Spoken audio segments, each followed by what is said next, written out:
Hi, my name is Tom Rushing, Senior Superintendent with Premier Design Build Group out here at the Victory Logistics Project for Mark IV Capital.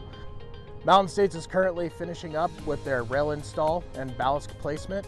We're waiting on UPR to arrive on site. They'll be out here 7/12 next month.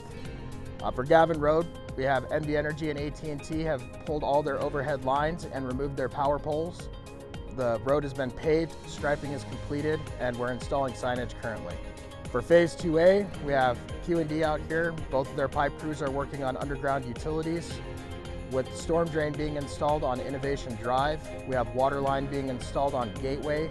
The water lines being installed, working from the south section of Technology Drive, working their way north to Innovation Drive.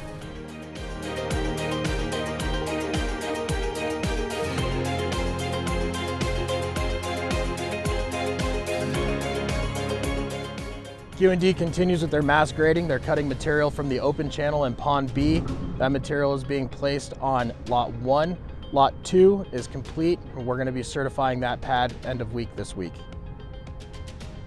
For the TIs, Building B, we're having NV Energy will be out here next week to install their meter section, followed by Southwest Gas, and then we'll start our air test and balancing, and then turning that over to Mark IV is completed.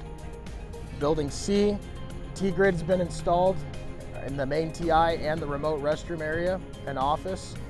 We're working on our final paint right now, and we're going to be getting our meter installed the following week.